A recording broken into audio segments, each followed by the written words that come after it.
If you want to lower your risk of cancer, you need to know that inflammation is a major trigger for cancer growth. And we're also talking about cancer from the perspective of prevention as well as intervention. I'm a cancer researcher, so you come to the right place to learn about what's real about cancer prevention, what's the science, what's the human evidence, how do we apply this into our own lives. So if this is something that you want to actually apply to yourself, then you got to watch the end of this video. Okay? All right? Ready? Let's go. So the first thing that we're going to talk about is, what is a legume? All right? That sets the stage for figuring out which ones are actually good for cancer prevention, and which ones are my favorites, frankly. So first thing you need to know is legumes are a whole family of foods. And these foods actually date back 40,000 human years of history, way back to like Neolithic period. So actually when we discovered. These include the beans and the peas, right? So basically legumes are kidney beans, navy beans, lima beans, mung beans, soybeans, chickpeas, regular spring peas, lentils. So these are probably beans and peas that you've actually eaten before. And by the way, they're all fruits, or the seeds of fruits, that can be dried and stored for long periods of time, which is why they date back so long, because they were actually easily preserved, all right? The other reason that they were eaten for so long, going way back, is that these legumes, the beans and peas, are great sources of protein to be able to keep the body running. And they're also good sources of dietary fiber. So long before we knew about the gut microbiome, humans were eating these because they knew that they actually did something good for them. And the fiber, as we'll talk about, helps to lower inflammation in the body, which actually helps us move along healthier, and the protein fuels our strength. All right. The other thing about legumes, all right, beans and peas, is that they are good sources of micronutrients like vitamin B, like iron, like potassium, like zinc. Now, none of these micronutrients by themselves are a game changer, but when you actually add them all together and stick them into a little tiny thing that's got good protein and good fiber that can be stored, dried for months to years, you're talking about a really valuable food ingredient, all right? And this is an ingredient that goes into some of my favorite dishes that we're going to talk about, all right? So, by the way, another interesting thing is my friend Dan Buettner, who wrote about the blue zones and actually researches the blue zones, told me that beans are actually one of the common denominator foods across all the blue zones. You probably heard of blue zones. These are the countries around the world where people tend to live longevity, and they tend to live well. And if you're living long and well, you're probably fighting cancer, you're probably lowering inflammation, and you're probably healing yourself really well, which is basically why we're actually talking about legumes in this video. All right. So what are some of the legumes that are my favorites that can actually achieve this goal of longevity and fight cancer and help healing? Well, the first one is the lentil. All right. You've probably eaten lentils before, but if you haven't, you're really missing out. They're absolutely tasty and delicious. Now, lentils are small, flattish, edible seeds that come in a whole variety of colors. There's green lentils, there's black lentils, there's brown lentils, and there's yellow lentils. And if you go to the middle section of the grocery store and look by the beans section, lentils will actually come in bags, sometimes in canisters, and they are powerhouses for your gut because of the amount of dietary fiber they actually have. Now, I wrote about lentils in my book, Eat to Beat Disease. I got it right here. Check it out. If you haven't read it, I strongly recommend it. Eat to Beat Disease. It's got a lot of stuff in here about food doses and all the different kinds of foods that can activate your health defenses to fight cancer. There's whole sections about cancer-fighting foods in there. But for lentils, the dietary fiber and the polyphenols feed the gut microbiome. Okay, that's one of the reasons that lentils are good for you. And when the good bacteria in your gut microbiome are well fed, they produce these anti-inflammatory substances that they release into the bloodstream. And these substances are called short-chain fatty acids. Short, S, chain, C, fatty, F, acid, A, SCFA. We sometimes call them SCAFAs, all right? That's what scientists do. We come up with abbreviations for tongue twisters. But basically, when you eat dietary fiber and which is prebiotic, as well as polyphenols, also prebiotic, and you really make your gut bacteria happy, because they're basically like eating up the dietary fiber and the polyphenols, which make them thrive. They will generate metabolites. So as a matter of their own life, they'll spit out these SCAFAs, short-chain fatty acids, that goes into our bloodstream. And you know what the short-chain fatty acids do? It lowers inflammation. Really, really important thing. Okay, so if you want to lower your risk of cancer, you need to know that inflammation is a major trigger for cancer growth. So by lowering inflammation, by activating your gut microbiome, by feeding yourself and your gut bacteria dietary fiber and polyphenols that are prebiotics, and getting those fiber and prebiotics from lentils, one of my favorite legumes, you're actually able to help tip the balance in your body against cancer growth by lowering inflammation. All right. Now, let me tell you how inflammation actually sparks cancer growth. There's a lot of different ways. One thing is that inflammatory cells can release cytokines. These are sort of growth fertilizers to the cancer cells in order to make the cancer cells divide and grow more aggressively. So the cytokines from inflammatory cells that are part of inflammation actually just make the cancer start rip-roaring in terms of its own growth potential. The other thing that inflammatory cells do, inflammation, is they trigger blood vessels to grow around cancer cells, around the tumor. And these blood vessels actually grow towards the inflammation and into the cancer cells mass, where they begin to feed the cancer cells. What I mean by that is that when a cancer starts, it doesn't have a blood supply. But when actually inflammation sets in, it's one of the factors that can actually attract new blood vessels that grow up towards the tumor, and those new blood vessels bring oxygen and nutrients that begin feeding the cancer. Now, I worked in a laboratory that studied this, and what was shown is that if you keep a tumor without a blood supply, it can't grow larger than 2 to 3 millimeters in diameter. That's about the size of the tip of a ballpoint pen.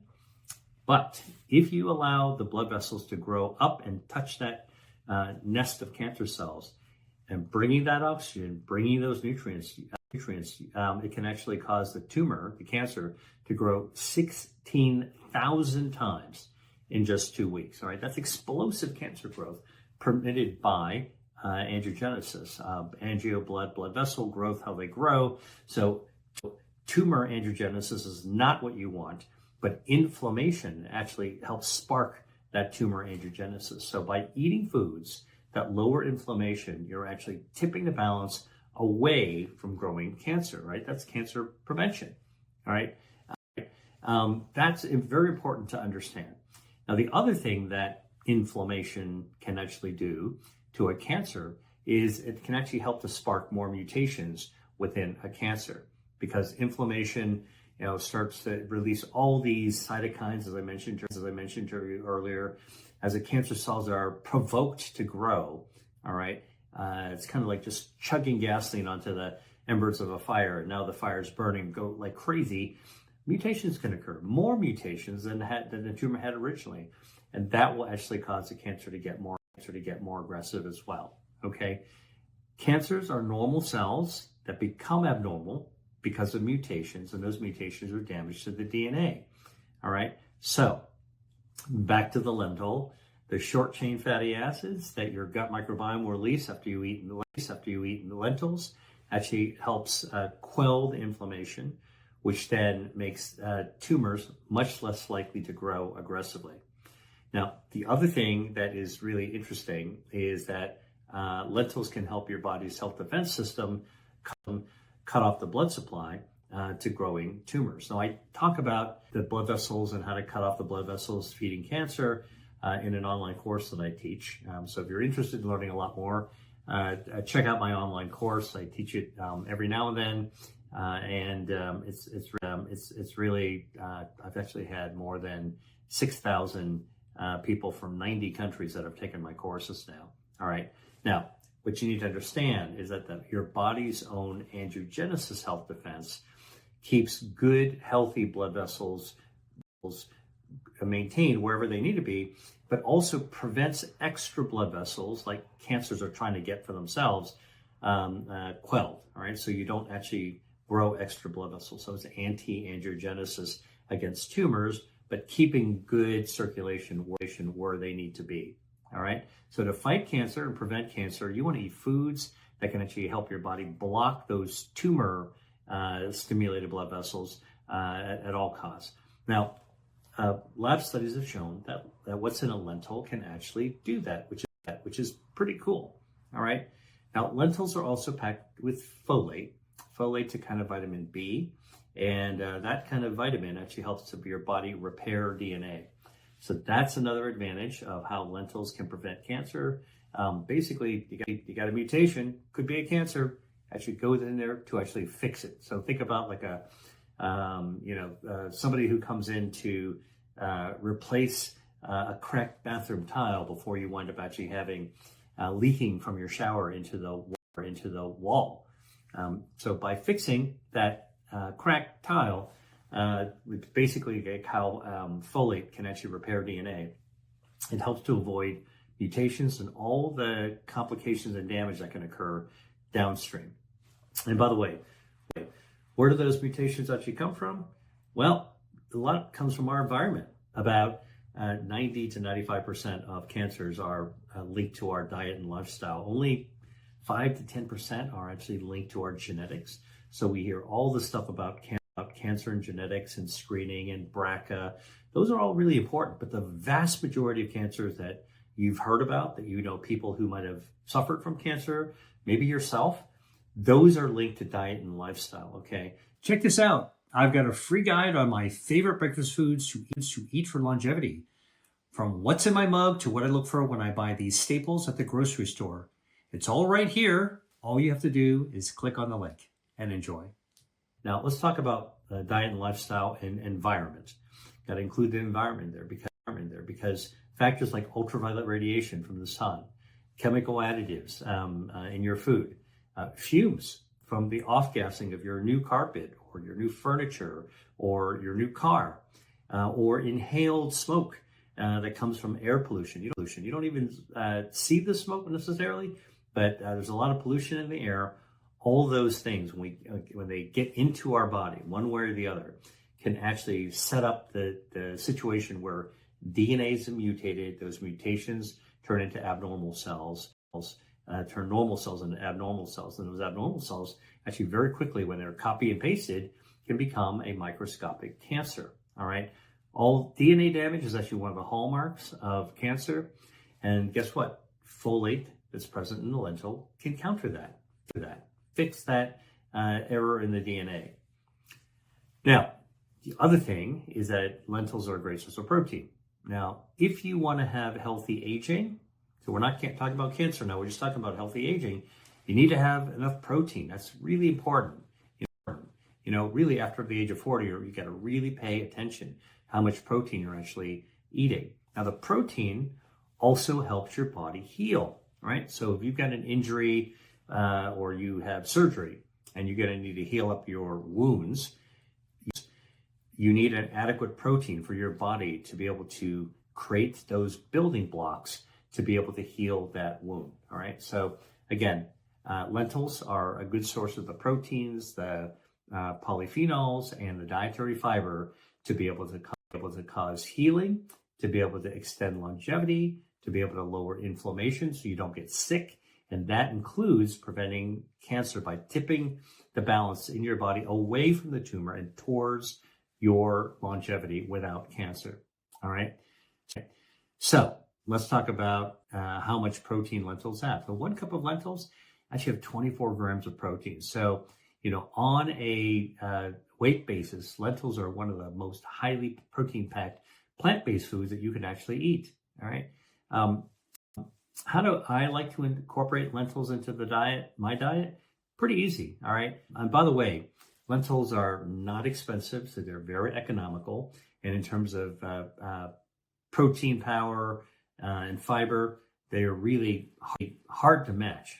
All right. Okay. So here's what I do. I like to make lentil soup or lentil stew. In fact, I remember when I was in medical school, if I really wanted to be able to cook some food that would actually be delicious, tasty, satisfying, warming, that I could have some leftovers on, making a lentil soup or lentil stew was basically a 1 bowl meal. All right. So how do you make lentil soup? Yeah, take a pot or a cast iron pan, little extra virgin olive oil, saute some chopped garlic and onions, chop up some carrots. All right. Add in the lentils, pour in some vegetable stock.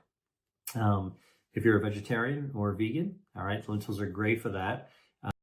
Or if you're not, and you want to get some extra protein for collagen, use some bone broth. It's a great way. So now you're putting it in there, and then add some herbs like coriander, spices like cumin and turmeric. All right, now you're really beginning to flavor that lentil. All right, and then you cook it. And by the way, spices have their own cancer-fighting activities. They can be anti-angiogenic, cut the blood supply to tumors. They can be have their healing properties. For example, turmeric has curcumin, which actually accelerates healing. And by the way, when you cook that up, the lentils will absorb the fluid. All those other flavors with the herbs and spices, the onion, the garlic, and the extra virgin olive oil, which is healthy by itself, will start to commingle. You'll get this incredibly tasty bowl of food. It's a complete meal in a bowl with all the protein that you actually need for basically a day. It's got some veggies in it. Prebiotics could be in there. You can put some carrots in there. Now you get some beta carotene carotenoids that are good for your eyesight. Important for longevity, right? You're going to live a long time. You want to be able to see clearly for as long as you need to, because this vision is such an important part of enjoying life, no matter how many years you have. And then herbs and spices can lower inflammation. And also they light up our taste buds, right? So you want to be able to eat something that tastes really great. That's how you make a bowl of lentil soup. Okay. So whether it's fall or winter or spring, I personally find lentil soup or lentil stew, if you want to actually put some more stuff in it, make it a little thicker. It's a comforting, warming meal that is super healthy and actually contains just what your body needs to help fight cancers, prevent cancer, lower inflammation, improve your metabolism, by the way, and help you live longer, and also for healing. All right. Now, you ready for my next legume number 2? All right. Chickpea. The chickpea is another legume that packs a punch when it comes to boosting your health defenses, which you need for cancer prevention and healing and living longer. All right. And just like lentils, chickpeas, great source of protein and a good source of dietary fiber, right? You can sign all of these up for the health benefits I talked about earlier in this video. And by the way, there are different ways of cooking chickpeas. If you look at Middle Eastern cooking, just type chickpeas Middle Eastern recipe and hit video. And you can watch people who really know what they're doing show you how chickpeas are cooked in a lot of different ways. All right. Now, I like to cook chickpeas in a curry sauce. And this is like a vegetarian dish that you can serve over brown rice. Mouth-watering to me. When I think about it, like actually my mouth starts to water, but it's super easy to make, right? So you get all the benefits of the chickpea plus the sauce, which is really delicious. and the benefits of brown rice. So let me tell you how I do that. Get a large, heavy bottom pot, all right? Again, just like the lentils, extra virgin olive oil, chop some garlic up, some onions. In my case, I like to put, for chickpeas, a little bit of red chili pepper, all right? If you like to have a little bit of heat, all right? Now, chili has capsaicin. That's a natural bioactive in chili that turns on your metabolism. So when you eat chili peppers and you get a little bit of that heat, that little zing on your tongue, it's amazing because the receptors on your tongue are like radar dishes or buttons on an elevator. Okay, the capsaicin pushes those buttons on your tongue and it sends a signal to your brain, and your brain will actually release neurotransmitters that go down your neck and activate your brown fat. And what that does is that actually burns down extra harmful body fat. So good fat burns down bad fat when you have chili peppers. And when you actually lower excess body fat, you're lowering inflammation. So in a different direction than your gut flowing information, this is actually one way that if you're cooking chickpeas and making a curry, add a little bit of red chili pepper. That's what I actually do. And also, by the way, capsaicin has anti-inflammatory effects. I've always been really surprised about that when it comes to chili. You'd think that chili would spark inflammation, right? It's hot. Actually not. It actually quiets and quells inflammation. And by the way, so do the bioactives in the garlic and the onions that actually going to put into this chickpea recipe. So lower inflammation, good for cancer prevention. Garlic and onion are both healing in their natures as well. All right. Now you stir in some curry powder, add some cumin.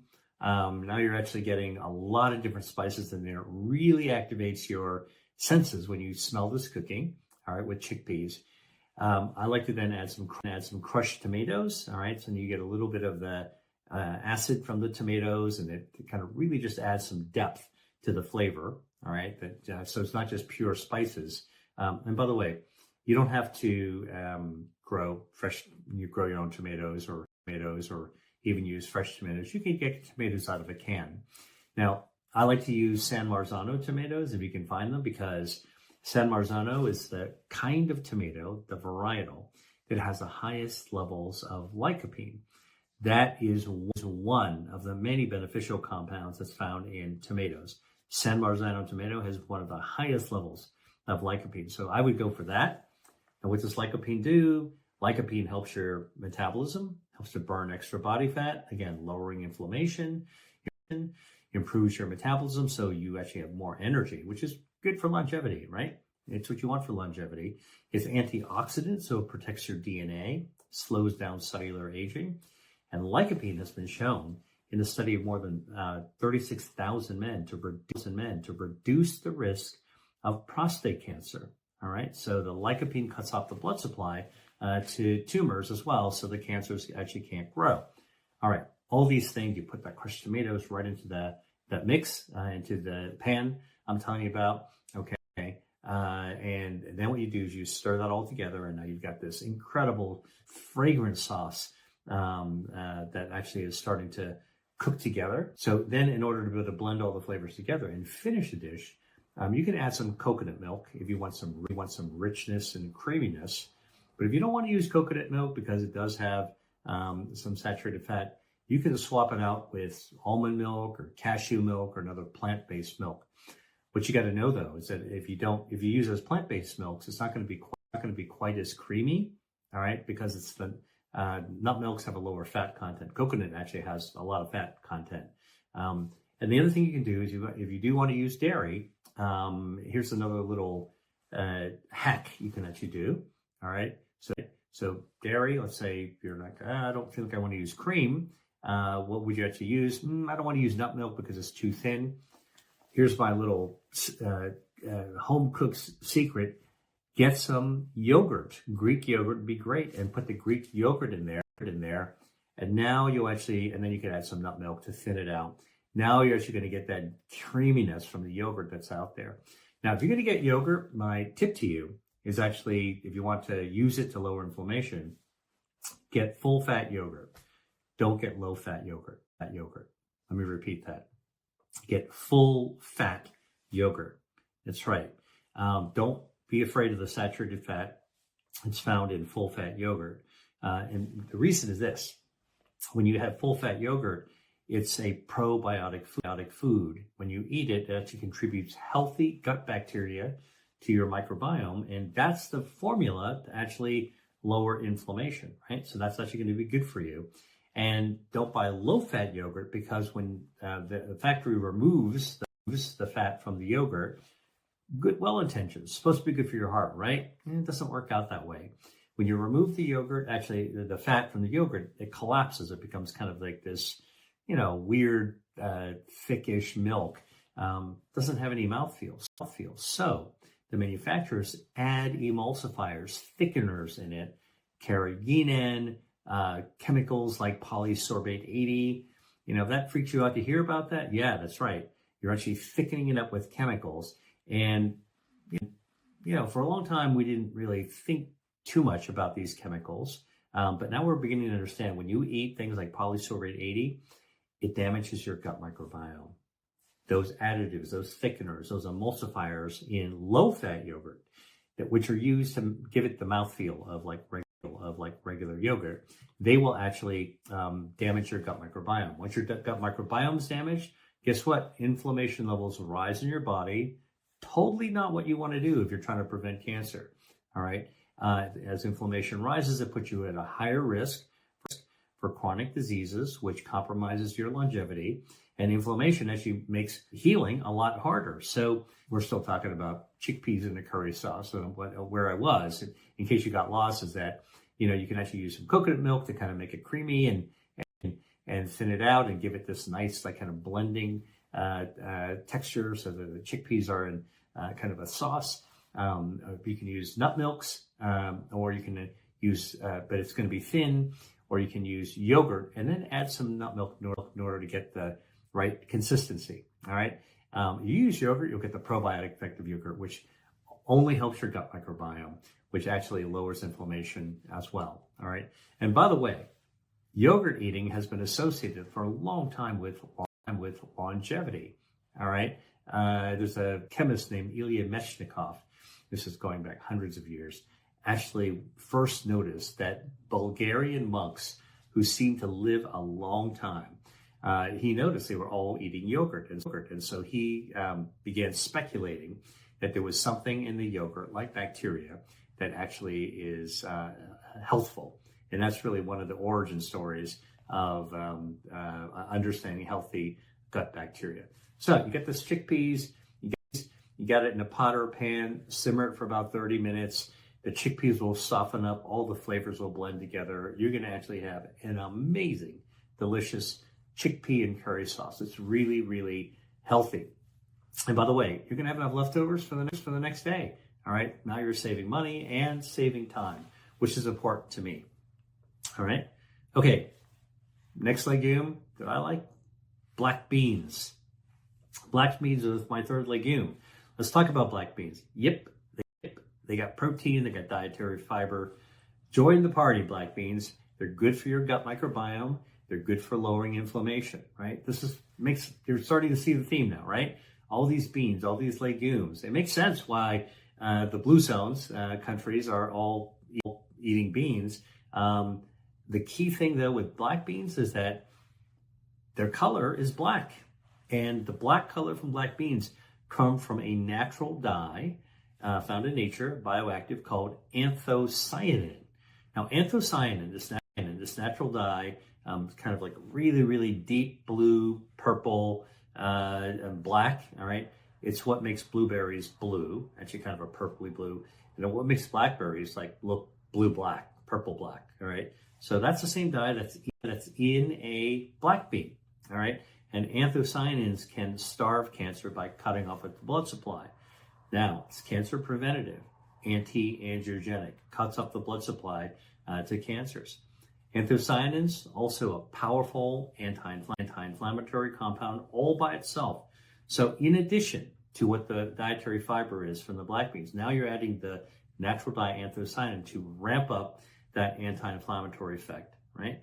Super important for healing, super important for cancer prevention. and anti-inflammation, as I mentioned to you. Also supports healthy cellular aging. So it doesn't, your cells don't age as quickly as it did if you were inflamed. All right.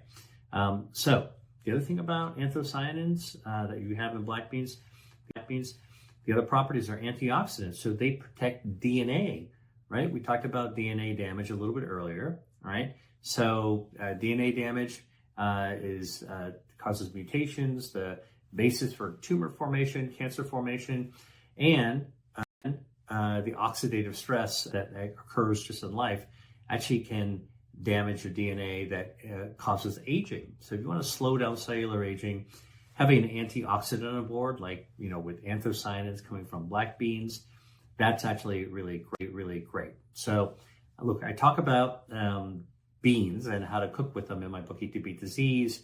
I showed you right here.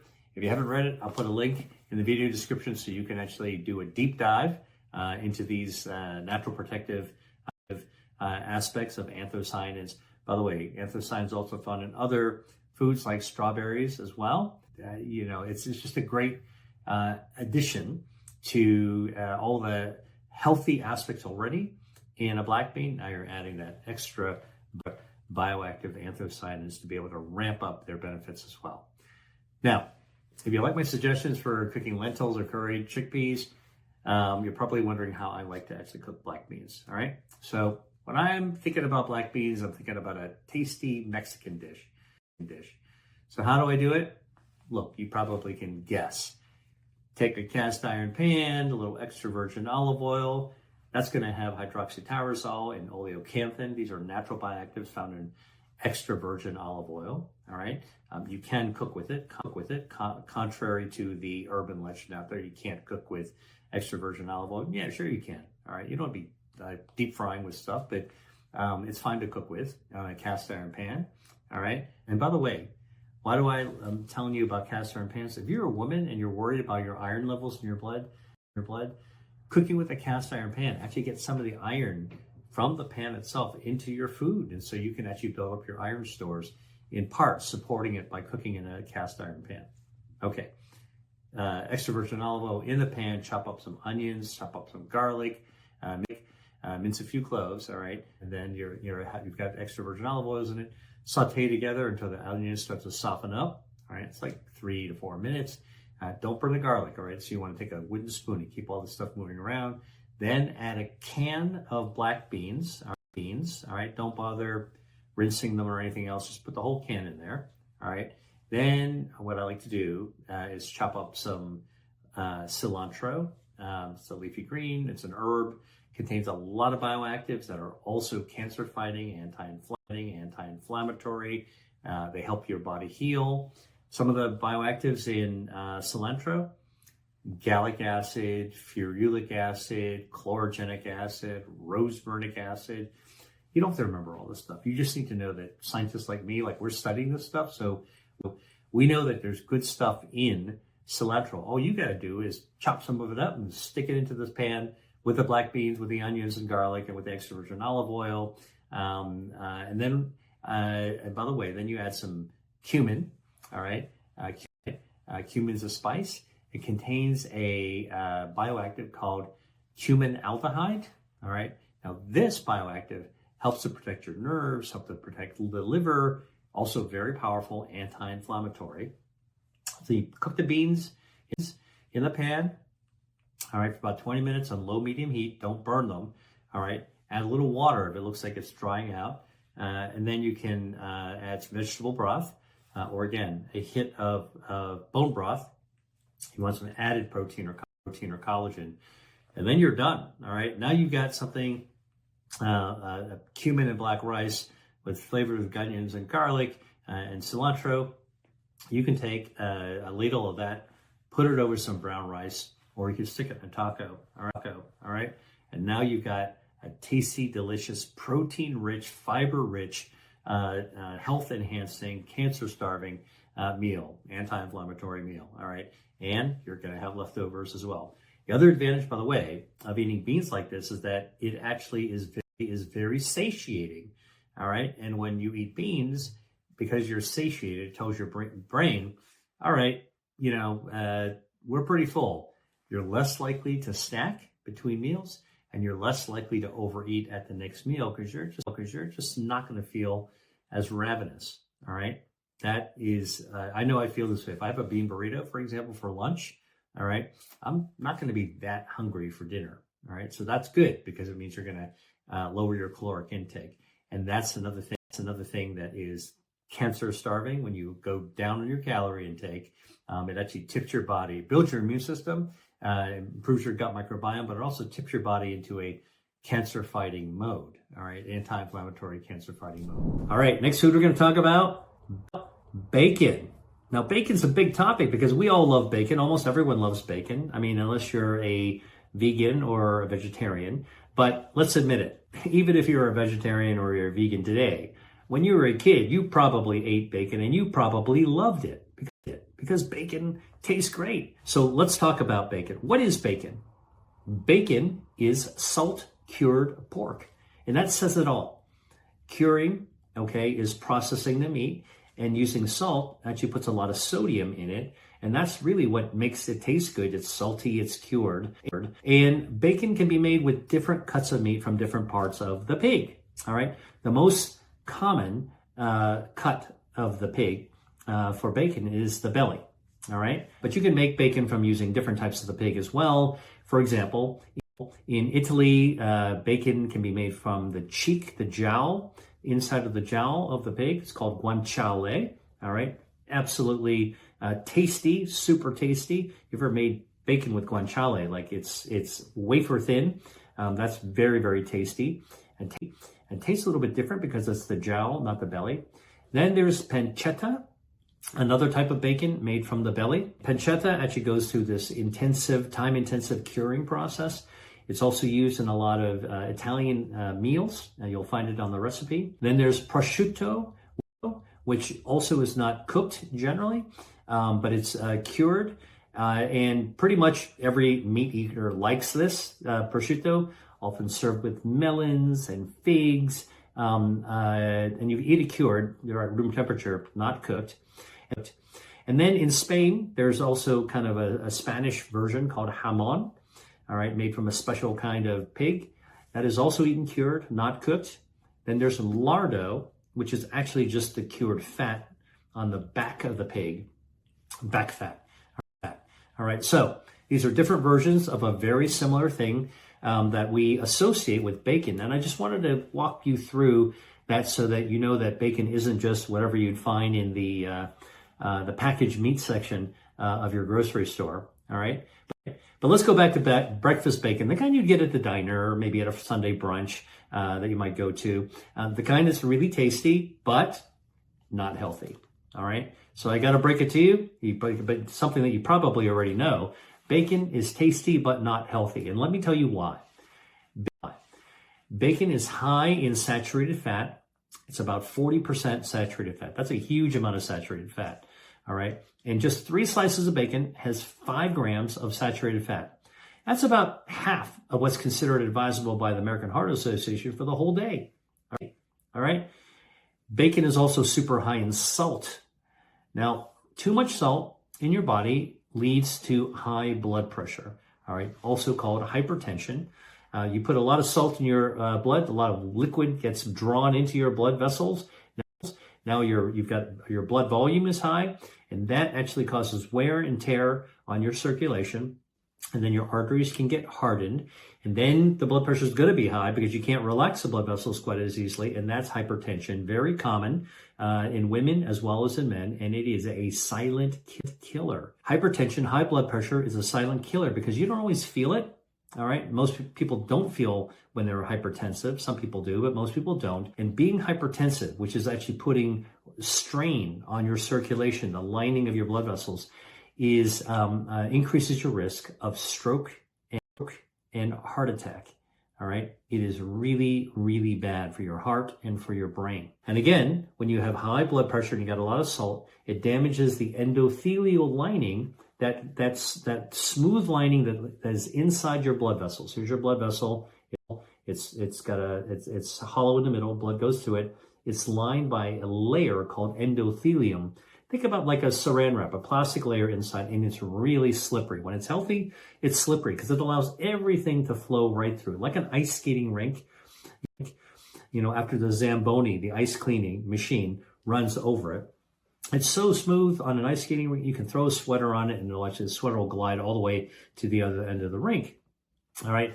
Hypertension chops up the ice. It really damages that smooth layer lining inside it. And now your blood vessels are not only hardened, but they actually can stick to things. Things can stick to your blood vessels a lot easier. And that damaged endothelium is a setup for stroke and heart attack as well. So double damage when you have high salt and you have high saturated fats. Now the lipids from your bacon actually will likely stick to the side of the blood vessels, and now your blood vessels begin to narrow.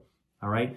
The other thing about high salt you need to know about it is that high salt stuns your stem cells. Your stem cells are naturally present in your bone marrow. They repair us from the inside out. Now, normally, if you got damage to that lining inside the blood vessels, guess what? Your stem cells get called out of your bone marrow like bees out of a hive, and they go and fix your damaged areas of your blood vessels. All right. They regenerate that lining. High salt stuns the stem cells. All right. It's like bludgeons them, knocks them on the head, brass knuckles. Now your stem cells groggy, not really sure what to do, and you're not actually repairing your blood vessels quite as well. That's not what you want. You're damaging one of your body's health defense systems for your circulation. Here's the other thing about bacon. Not only is it high fat, saturated fat, not only is it high salt, it's also a processed meat. Processed meats, I got to tell you, have a bad and deservedly bad reputation because they are classified by the World Health Organization as a class 1 carcinogen. A carcinogen is a substance that causes cancer. All right. Class 1 carcinogens, tobacco, which we know causes lung cancer and throat cancer, asbestos, which we know causes a type of lung cancer in your chest, a chest cancer called mesothelioma. And guess what? Processed meats also cause different types of cancer, like esophageal cancer, stomach cancer, pancreatic cancer. You do not want to get pancreatic cancer. Very difficult, almost impossible to treat today. Colon cancer, prostate cancer, breast cancer. All right. Now, what are some of the processed meats besides bacon? Hot dogs, sausages, commercial pepperoni, salami, basically deli meats, the stuff we grew up with, you know, lunch meat. The lunch lady used to give it to us in a sandwich. All right. Those are all processed meats. Now, we don't understand exactly why they actually cause cancer. Some people say it's because of the nitrates or nitrites that are made from a factory that are poured in there for preservatives or for tastiness. But whatever it is, I can tell you that eating processed meats actually is not good for your health and actually increases your cancer risk. So in fact, a clinical study of 470,000 people looked at the intake of processed meats, including bacon, and found that for every 20 grams of increased processed meat that you eat, for every 20 grams, that's not a lot of meat, the 20 grams is about 2 bacon slices, all right? It increased the chance by 18%. So 2 bacon slices, 20 grams increases your chance of developing colon cancer by 18%. Now, that's not one-off, like eating 2 slices of bacon, but that's a habit, continuously eating that much bacon compared to people who don't eat bacon. That's actually what you need to be able to understand how to interpret that data. So compared to people who don't eat bacon, eating 20 grams of bacon and then another 20 grams of bacon, then another 20 grams of bacon increases your chance of developing colon cancer by 18%. All right. That is not something that you want to have happen to you, and it's completely avoidable by avoiding bacon. Now, here's another thing about bacon that makes it a problem is that when you cook bacon, you're frying it because so much oil comes out. You're essentially frying the bacon. And when you fry foods like bacon, it's generating, the chemical reaction from frying generates something called polycyclic aromatic hydrocarbons. Polycyclic aromatic hydrocarbons, these are PAHs, all right? It's carcinogenic. And another carcinogen is called heterocyclic amines. Heterocyclic amines are HCAs, and they're generating AGEs, advanced glycation end products. And I'm just spelling these out to you because we know exactly what these chemicals are, and they are cancer-causing chemicals that in a lab, when you expose animals to polycyclic aromatic hydrocarbons, okay, to heterocyclic amines, or to advanced glycation end products, they actually spark the development of cancer in animals. So when you fry bacon, you're causing some of these chemicals to be generated, and the darker and crispier you fry the bacon, the more of these heterocyclic amines you're actually generating into the bacon itself, right? So that's what I'm telling you. That dark bacon, you might even break off the burnt parts of it and eat the rest of it, but the rest of it also has these carcinogens that occur just by frying. All right, so people ask me, so Dr. Lee, should we avoid bacon at all costs? Like, just totally cut it out? Here's my answer, all right? And again, like I practice reasonableness, all right? If you want to avoid all harmful foods for your health, then yeah, stay away from bacon. But like most things in life, some of the pleasures of life aren't so good for us. So if you really, really love bacon and you really feeling sneaking in a few slices for your breakfast, what you need to do is just approach it with eyes wide open. You know that eating processed meats like bacon is damaging to your health. You know that it actually increases your chances for diseases like cardiovascular disease and cancer. But if you actually are generally healthy and you generally eat to improve your body's health defense systems, a couple of slices of bacon aren't going to hurt you. But just recognize it. Do it with eyes wide open. It is not healthy for you. Okay?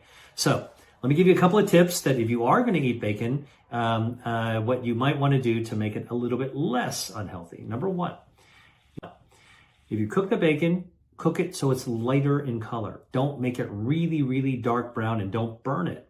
Now, then you'll actually have fewer heterocyclic amines, fewer carcinogens, less carcinogens to it. Now, less doesn't mean no, it means less. So lighter color of cooked bacon. Number two, here's a pro tip two to make bacon less unhealthy.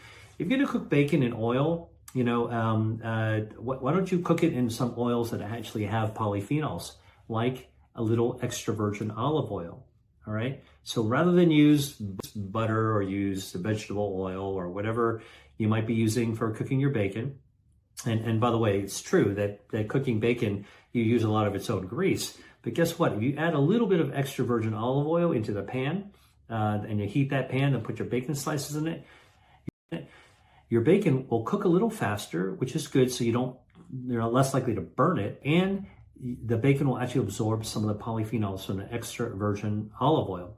Now, here's the interesting about those polyphenols in extra virgin olive oil. They neutralize some of the carcinogens that come when you actually fry. Extra virgin olive oils contain polyphenols that neutralize some of the carcinogens that are actually found in cooking bacon. So these are the little pro tips if you're going to eat bacon. The message I want to send you, though, is that bacon is not in any way a health food, but I got to admit, they taste pretty good. So if you're going to enjoy a slice or two occasionally, it's probably okay if you spend the rest of your time eating whole, healthy plant-based foods, including for breakfast. You're going to survive it, and there are ways to actually make bacons less unhealthy. Because, basically what's happening is that fruits, vegetables, legumes, they all raise your shields, they elevate your health defenses, and all those things counter the danger of eating bacon and other processed meats. What can we do from a preventative perspective to prevent colon cancer? I think this is a good time to talk about that because nobody wants to have colon cancer. So researchers have shown that there are certain foods that actually are correlated with a lowering your risk of colon cancer. All right. Green tea is one of the foods beverages that if you actually drink it, it contains a catechin, a polyphenol called EGCG. That's epigallocatechin-3 gallate, EGCG. All right. And EGCG is a potent inhibitor of angiogenesis. It inhibits blood vessels that the tumor might want to hijack, abnormal blood vessels, to feed the cancer. So when you actually cut off the blood supply to the tumor, it doesn't grow, or it can't grow as quickly, and so you're actually lowering risk of colorectal cancer. And studies have actually shown that people who drink 3 to 4 cups of green tea a day have a lower risk of colon cancer. Here's another food that's actually been shown to have some effect in lowering the risk of colon cancer from lab research. Guess what it is? Purple potatoes. You know, when you go to the grocery store, you look for your potatoes. You got your russet potatoes, you got your white potatoes. And then you'll see these unusual kind of dusky looking, purplish looking potatoes. If you try that potato, it's actually really delicious and it's beautiful. If you cut it in half, you'll see the inside is actually a really, really deep purple. And by the way, here's a cool thing. If you put it in the fridge after you cook it, you'll see this purple turns actually blue. And it actually has got resistant starches that actually occur, which has featured gut microbiome as well. But here's a key thing. Purple potatoes are purple because of a natural dye that's called anthocyanins. It's the same thing that makes a blueberry blue, blackberry dark purple. Those are anthocyanins, and they are present in purple potatoes. And studies in the lab have shown that anthocyanins can kill colon cancers, but even more, they can actually kill colon cancer stem cells. Now, stem cells are the little tiny baby cells in a cancer that can turn into cancer cells and make more cancer cells. And this is how cancer cells keep coming back, or tumors keep on coming back through their stem cell. Now, we don't have a drug. There's no oncology drug or cancer treatment that actually can get rid of colon cancer stem cells, but purple potatoes can. And if you like purple potatoes, you want to try something, in my first book, Eat to Beat Disease, I actually included a recipe for purple potato gnocchi. I think I put walnut with a walnut pesto or a walnut sauce. Oh, about walnuts, guess what? Walnuts have also been shown to kill colon cancer stem cells as well. Purple potatoes and walnuts. So a purple potato gnocchi with a walnut pesto, that's actually not only delicious, but it actually has some health benefits as well. That's it. I hope you learned something, and thanks for watching. Dr. Will Lee out. Hi there. If you enjoyed watching this video, I know you'll love the next one. Stay here and check it out, and I'll see you there.